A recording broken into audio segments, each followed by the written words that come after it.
Jose Thomas.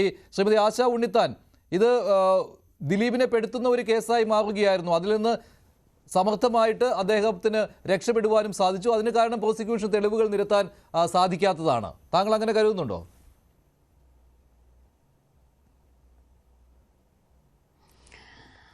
Actually ഞാനിപ്പോൾ ചോദിക്കുന്നൊരു ചോദ്യം ഗോവിന്ദചാമിയുടെ കേസാണ്. ഗോവിന്ദചാമി സൗമ്യനെ ഉപദ്രവിച്ചു, റേപ്പ് ചെയ്തു, സൗമ്യനെ കൊന്നു. പക്ഷേ പ്രോസിക്യൂഷൻ താഴെ കോടതിയിൽ വിജയിച്ചു, എല്ലാത്തിനും ശിക്ഷ കിട്ടി. സുപ്രീം കോടതിയിലെത്തിയപ്പം പ്രോസിക്യൂഷൻ്റെ വീഴ്ച കൃത്യമായി തന്നെ സുപ്രീം കോടതി കാണിച്ചു തന്നു. കൊലപാതകത്തിനുള്ള തെളിവ് അവർക്ക് എസ്റ്റാബ്ലിഷ് ചെയ്യാൻ പറ്റില്ല. പക്ഷേ സൗമ്യ മരിക്കാതിരുന്നോ? സൗമ്യ മരിച്ചു. അപ്പോൾ കൊന്നിട്ടില്ലേ? അല്ലാണ്ട് സൗമ്യ പോയി ആത്മഹത്യ ചെയ്തതല്ലല്ലോ. മറ്റൊരു കാരണവും മരണകാരണമായിട്ട് അവർക്ക് പറയാനും പറ്റിയിട്ടില്ല. അപ്പം ഗോവിന്ദചാമി കൊന്നിട്ടില്ല എന്ന് കോടതി പറഞ്ഞില്ല, കൊലപാതകം തെളിയിക്കാൻ പറ്റില്ല എന്നാണ് പറഞ്ഞത്. പക്ഷേ റേപ്പ് കൃത്യമായി തെളിയിക്കാൻ പറ്റി. നോക്കൂ, റേപ്പ് തെളിയിക്കാൻ പറ്റും. അതിൽ ബേർഡൻ ഓഫ് പ്രൂഫ് എന്ന് പറഞ്ഞ സംഗതി കൃത്യമായി തന്നെ അക്യൂസ്ഡിൻ്റെ മേലെയാണ്. അത് നമ്മുടെ സിസ്റ്റത്തിൻ്റെ പ്രത്യേകതയാണ്. അതുകൊണ്ടാണ് റേപ്പിലെ എവിഡൻസ് അപ്രീഷിയേറ്റ് ചെയ്യുന്ന സമയത്തുള്ള ഡിഫറൻസ്. പക്ഷേ മറ്റ് കേസുകളിലെ എവിഡൻസ് അപ്രീഷിയേറ്റ് ചെയ്യുന്ന സമയത്ത് സംശയത്തിന് അതീതമായി തെളിയിക്കണം. പ്രത്യേകിച്ച് ക്രിമിനൽ കോൺസ്പിറൻസിയുടെ കേസ്. ക്രിമിനൽ കോൺസ്പിറസി എന്ന് പറഞ്ഞാൽ കോൺസ്പയർ ചെയ്തത്, അതായത് ഒരു ഗൂഢാലോചന ചെയ്തു എന്ന് തെളിയിക്കണം. ഈ ഗൂഢാലോചന നടക്കുന്ന എവിടെയാണ്? മനസ്സുകളിൽ നിന്ന് മനസ്സുകളിലേക്കാണ് നടക്കുന്നത്. അപ്പോൾ അത് മൊഴികളായിട്ട് വരണം. ആരൊക്കെയാണ് സംസാരിച്ചത്, ആരൊക്കെയാണ്. അപ്പോൾ മൊഴികളായിട്ട് വരണമെങ്കിൽ അത് എന്തുകൊണ്ട്, എങ്ങനെ ചെയ്തു, അപ്പോൾ അതിനൊരു മോട്ടീവ് ഉണ്ടാവണം. അപ്പോൾ ആ മോട്ടീവിനെ പറ്റി പറഞ്ഞ ആളുകൾ മുഴുവനും സാക്ഷി കൂറുമാറി. ഗൂഢാലോചന നടന്നു, ഈ പൾസസുനിയും ഇദ്ദേഹവും കൂടി കണ്ട് സംസാരിച്ചു എന്ന് പറയുന്ന ടെന്നീസ് കോർട്ടിലെ സാക്ഷി കൂറുമാറി. അങ്ങനെ കൂറുമാറൽ, സാക്ഷിനെ കൊണ്ടുപോലും മറ്റു കാര്യങ്ങളൊക്കെ നമുക്ക് അറിയാവുന്നതാണ്. അതൊക്കെ പിന്നെ പറയേണ്ട കഥകളൊക്കെ. അപ്പോൾ അങ്ങനെ വലിയ ഒരു കൂറുമാറ്റം അവിടെ നടന്നു കഴിഞ്ഞു. ഇതിൻ്റെ കൂടെ ഇനി തെളിവായിട്ട് വരേണ്ടത് ഡോക്യുമെൻ്ററി എവിഡൻസ് ആണ്. ഡോക്യുമെൻ്ററി എവിഡൻസ് എന്ന് പറഞ്ഞാൽ ഡിജിറ്റൽ എവിഡൻസ് ആണ്. ഡിജിറ്റൽ എവിഡൻസുകൾ മുഴുവനും പല വിധത്തിൽ ടാമ്പർ ചെയ്യാനും അത് ഇല്ലാതാക്കാനുമുള്ള എല്ലാ സംവിധാനങ്ങളും അവർക്ക് സാധിച്ചു. നമ്മളവിടെയൊക്കെ വളരെ സ്ലോ ആയിരുന്നു. ഞാൻ എപ്പോഴും പറയുന്നതാണ്, നമ്മുടെ IT ആക്ട് വളരെ പുറകിലാണ്. അത് ഉണ്ടാക്കിയിരിക്കുന്നത് ട്രേഡ് ആൻഡ് താരിഫിന് വേണ്ടിയിട്ടാണ്, അല്ലാണ്ട് IT മേഖലയിൽ നടക്കുന്ന ക്രൈംസ് പിടിക്കാനല്ല. ഒരു 3-4 ക്രൈമുകൾ പിടിക്കുന്നു എന്ന് മാത്രമേ ഉള്ളൂ. അതിൽ 3-4 സെക്ഷൻസേ ഉള്ളൂ. ക്രൈമും ഓഫൻസും കൊട്ടേഷൻ കൊടുത്ത ദിലീപിന് ആ പണം അങ്ങ് കൊടുത്താൽ മതിയായിരുന്നുവല്ലോ, കേസിലെ പെടുകയില്ലായിരുന്നു.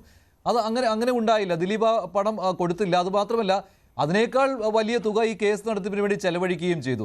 അത് തന്നെ ഓർത്താൽ പോരായിരുന്നോ? ദിലീപ് അങ്ങനെ ഒരു കൊട്ടേഷൻ കൊടുത്തിട്ടില്ല, പൾസർ സുനി ജയിലിൽ നിന്ന് ഇങ്ങനെ ഒരു കത്ത് അയച്ച് ദിലീപിനെ കൊടുക്കുവാൻ ശ്രമിക്കുകയായിരുന്നുവെന്ന്. ഇതാണ് പറയുന്ന നറേറ്റീവ് കേട്ടോ. ആയിക്കോട്ടെ, വലിയൊരു നറേറ്റീവ് എന്താണെന്നറിയോ? ഈ സംഭവം ഉണ്ടായി കഴിഞ്ഞപ്പോൾ ഈ പെൺകുട്ടിയെ എവിടേക്കാണ് പോയത്? ആ സമയത്ത് ആരവരെ സഹായിക്കാൻ വന്നത്? അങ്ങനെ ഒരു MLA അന്ന് PT തോമസ് സാറ് അദ്ദേഹം ഇല്ലായിരുന്നെങ്കിൽ ഈ കേസ് ഒരുപക്ഷെ ഇത്രയും രീതിയിൽ വരില്ലായിരുന്നു. ഈ കേസ് പുറത്തേക്ക് വന്നു. ഇല്ലെങ്കിൽ എന്താ, എന്നെ ഇങ്ങനെ ഉപദ്രവിച്ചു എന്ന ഈ സംഗതി ഒരു പക്ഷേ അവർക്ക് ആ സമയത്ത് പറയാൻ പോലും പറ്റില്ലായിരുന്നു. ആ രീതിയിലുള്ള സപ്പോർട്ട് അവർക്ക് കിട്ടിയത് ആ PT തോമസ് MLA ഉണ്ടായിരുന്ന കാരണം കൊണ്ടാണ്. അദ്ദേഹം ഇന്നില്ല. പക്ഷേ ആ ഒരു സംഗതി ഇത്രയും രീതിയിൽ പുറത്തേക്ക് വരുന്നും അത് അപ്പം തന്നെ വാർത്തയെ മാറുമെന്നും കൈവിട്ട് പോകുന്നവർ ആരും വിചാരിച്ചില്ല. ഇവർ ഇത് വെച്ച് ഭീഷണിപ്പെടുത്താനാണ് ഇരുന്നത്. പക്ഷേ ഇത് വെച്ച് ഭീഷണിപ്പെടുത്താനുള്ള സംഗതിക്കൊന്നും സമയം കിട്ടിയില്ല. പിന്നെ നേരം വൈകി പോയിട്ട് പിന്നീട് പൾസസുനിയൊക്കെ പിടിച്ചതിന് ശേഷം പിന്നീട് പോയിട്ട് ദിലീപ് ഞാൻ പൈസ സെറ്റിൽ ചെയ്യാതെ പറയാൻ പറ്റുമോ? കാരണം ആ ക്രൈം അപ്പോഴേ പോലീസിലേക്ക് എത്തിക്കഴിഞ്ഞു. ആ നിമിഷം പോലീസിലേക്ക് എത്തുന്നതോടുകൂടി പിന്നെ ആരെങ്കിലും പൈസ കൊണ്ടിടാൻ മണ്ടന്മാരാണോ? പൈസ എങ്ങനെ ട്രാൻസ്ഫർ ചെയ്യും? ചാക്കിൽ കെട്ടിക്കൊണ്ടേ കൊടുക്കുമോ? അത് എങ്ങനെ ട്രാൻസ്ഫർ ചെയ്യും? ഇതൊക്കെ നമുക്ക് കൃത്യമായി കണ്ടുപിടിക്കാവുന്നതല്ലേ? ദിലീപ് കൈയൊഴിഞ്ഞു.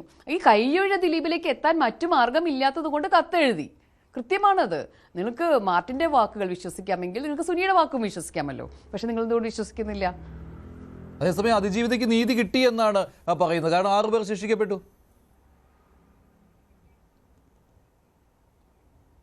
നോക്കൂ, അതിജീവിത പറയുന്നു ഇത് സുനിയാണ് എന്നെ ഉപദ്രവിച്ചത്, സുനിയുടെ കൂടെ ഇന്ന ആളുകളുണ്ടായിരുന്നു. സുനി പറയുന്നു ഞാനാണ് ഉപദ്രവിച്ചത്, എൻ്റെ കൂടെ ഇന്ന ആളുകളുണ്ടായിരുന്നു, ഞാൻ ഇന്ന ആൾക്ക് വേണ്ടിയിട്ടാണ് ഉപദ്രവിച്ചത്. അപ്പോൾ അത് തെളിഞ്ഞു കഴിഞ്ഞ കാര്യമാണ്. അതിൽ ആർക്കും സംശയമില്ല. അതിലൊരു വിധി പറയാൻ വേണ്ടിയിട്ട് 4000 പേജിൻ്റെ ആവശ്യമില്ല. ആര് ചെയ്തു, ആർക്ക് വേണ്ടി ചെയ്തു, എന്തിനു ചെയ്തു, ആര് ചെയ്തു എന്നുള്ളത് ചെയ്ത ആളും പറയുന്നു, അനുഭവിച്ച ആളും പറയുന്നു. എന്തിനു വേണ്ടി ചെയ്തു, ആര് പറഞ്ഞിട്ട് ചെയ്തു.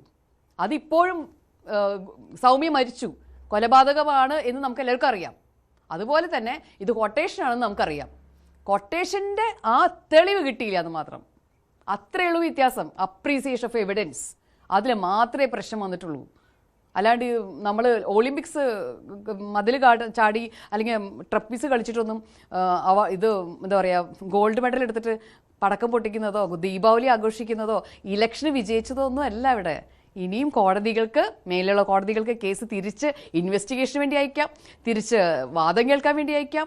അതുകൊണ്ട് ഇത് പല രീതിയിലും ഇനിയുള്ള നമ്മുടെ മുകളിലെ ജുഡീഷ്യൽ സിസ്റ്റത്തിനെ നമുക്ക് ആശ്രയിക്കാം. മാത്രമല്ല, ആരായിരുന്നു തമ്മിൽ മത്സരം ഉണ്ടായിരുന്നത്? കാരണം നമ്മുടെ ഡിഫൻസ് വക്കീൽ എന്ന് പറഞ്ഞാൽ ഫ്രാങ്കോ മുളയ്ക്കൻ അതുപോലെയുള്ള വലിയ വലിയ ആളുകളുടെ ഡിഫൻസ് വക്കീലാണ്. അദ്ദേഹത്തിൻ്റെ സിസ്റ്റം നമുക്കറിയാം.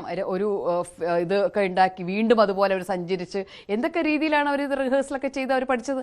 നമ്മുടെ പോലീസ് ആ സമയത്ത് എന്താ ചെയ്തിരുന്നത്? എന്തൊക്കെ സിസ്റ്റം ഉണ്ട്, എത്ര ആൾക്കാർ അതിൻ്റെ ഇടയിൽ മാറി മാറി വരുന്നു. നമ്മുടെ പ്രോസിക്യൂട്ടർ ആരൊക്കെയായിരുന്നു? നമ്മുടെ പ്രോസിക്യൂഷൻ എത്രത്തോളം എന്താ പറയുക സ്ട്രെങ്ത് ഉണ്ടായിരുന്നു? പ്രോസിക്യൂഷൻ എന്തൊക്കെ ഫ്യൂവൽ ഉണ്ടായിരുന്നു, ഫണ്ടിങ് ഉണ്ടായിരുന്നോ, എന്തൊക്കെ അവസ്ഥയായിരുന്നു? ആ പെൺകുട്ടി ഓരോ സമയത്തും ഒരു വക്കീലിനെ കിട്ടാൻ വേണ്ടി ഇതുവരെ വിഷമിച്ചിരുന്നു. നമുക്ക് ഞാനൊന്നും രാമൻപിള്ള സാറിൻ്റെ ഓപ്പോസിറ്റ് നിൽക്കാവുന്ന ഒരു വക്കീലല്ല.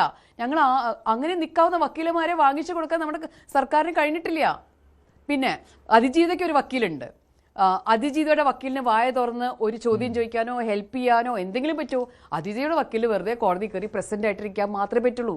അതെന്താ കാരണം? നമ്മുടെ നീതിന്യായ വ്യവസ്ഥയിൽ അതിജീവിത വിക്ടിം ഒരു വക്കീലിനെ വെച്ചാൽ വിക്ടിംസ് കൗൺസിൽ മിണ്ടാതിരിക്കണം, ഒരു വാക്ക് പറയാൻ പറ്റില്ല. പ്രോസിക്യൂഷൻ്റെ അനുവാദം ഉണ്ടെങ്കിലേ അങ്ങനെ ഒരാൾക്ക് വക്കാലത്ത് ഫയൽ ചെയ്യാൻ പറ്റുള്ളൂ. അത് ഫയൽ ചെയ്താൽ തന്നെ വായ തുറക്കാൻ പറ്റില്ല. അപ്പോൾ അതുകൊണ്ട് പ്രോസിക്യൂട്ടർ ഏറ്റവും അവസാന നിമിഷമാണ് അജയകുമാർ സാർ വരുന്നത്. അതിൽ മുൻപുള്ള ആളുകൾക്ക് നമുക്കറിയാവുന്ന കാര്യമല്ലേ, സൗമ്യ കേസ് വിട്ടുപോയത് പ്രോസിക്യൂഷന് വീഴ്ചയാണെന്ന് കൃത്യമായിട്ട് അറിയാവുന്ന കാര്യമാണ്. ആ സൗമ്യ കേസിൽ ആ വീഴ്ച വരുത്തിയ അതേ പ്രോസിക്യൂട്ടറിലേ നമ്മൾ വെച്ചിരുന്നത് ആദ്യം. എവിടെ നിന്ന് ഇത് തുറന്നു മറന്നുപോയി, പഠിച്ചില്ല, എന്തൊക്കെ ആയിരുന്നു കോടതിയിൽ ഉണ്ടായിരുന്നത്. മന്ത്രിമാർ എന്ന് പറഞ്ഞത് നടിക്കൊപ്പം അതിജീവിതയ്ക്കൊപ്പം എന്നാണ്. നോക്കൂ, സർക്കാർ മന്ത്രിമാർക്കും അറിയണം, സിസ്റ്റം അറിയില്ല ഇവർക്കൊന്നും. സിസ്റ്റത്തിലേക്ക് കൂടുതൽ പ്രോസിക്യൂഷൻ സിസ്റ്റം മാറ്റിയേ പറ്റൂ. കേരളത്തിലെ പ്രോസിക്യൂഷൻ സിസ്റ്റം മാറ്റിയേ പറ്റൂ. അതുകൊണ്ട് തന്നെയാണ് സംഭവിച്ചുകൊണ്ടിരിക്കുന്നത്. നമ്മുടെ എക്വിറ്റൽ എന്തുകൊണ്ട് സംഭവിക്കണു ഒന്ന് ആലോചിച്ച് നോക്കൂ. നമ്മുടെ എക്വിറ്റൽ എന്തുകൊണ്ട് സംഭവിക്കണു? നിരാശയുള്ള വാക്കുകളാണ് അഡ്വക്കേറ്റ് ആശ ഉണ്ണിത്താനിൽ നിന്ന് വരുന്നത്. തെളിവുകൾ ഹാജരാക്കുവാൻ കഴിഞ്ഞില്ല, അവിടെ പ്രോസിക്യൂഷന്റെ വീഴ്ചയുണ്ട്, അന്വേഷണത്തിലെ വീഴ്ചയുണ്ട് എന്ന് വെച്ച് ദിലീപ് ഈ കൃത്യം ചെയ്തിട്ടുണ്ട്, ഇതിന് കൂട്ടുനിന്നിട്ടുണ്ട് എന്നല്ല എന്ന് പറയുവാൻ സാധിക്കില്ല എന്നുള്ളതാണ്. അതായത് പ്രോസിക്യൂഷന്റെ പരാജയം, അതാണ് ആശ ഉണ്ണിത്താൻ പറയുന്നത്. പ്രോസിക്യൂഷന് വീഴ്ചകൾ സംഭവിച്ചു, അതുപോലെ തന്നെ ഡിഫൻസ് വക്കീലിന് വായ തുറക്കാൻ, ഡിഫൻസ് വക്കീലിന്റെ പ്രാഗൽഭ്യം, വിക്ടിമിന്റെ വക്കീലിന് വായ തുറക്കാൻ പറ്റാതെ വന്നത്, ഇതൊക്കെയുണ്ട് ഇതിനകത്ത്. ശ്രീമാൻ ജോഷി, ഈ അഭിപ്രായങ്ങളെല്ലാം ഈ കേസിന്റെ വിധി വന്നതിന് ശേഷം നമ്മളിപ്പോൾ കേട്ടുകൊണ്ടിരിക്കുകയാണ്. പല ഘട്ടങ്ങളിൽ ശ്രീമതി ആശ ഉണ്ണിത്താനോടൊപ്പം തന്നെ ഈ വിഷയവുമായി ബന്ധപ്പെട്ട് അതിൻ്റെ മെറിറ്റിൽ ചർച്ചയ്ക്കിരുന്നിട്ടുള്ള ഒരാളാണ് ഞാൻ.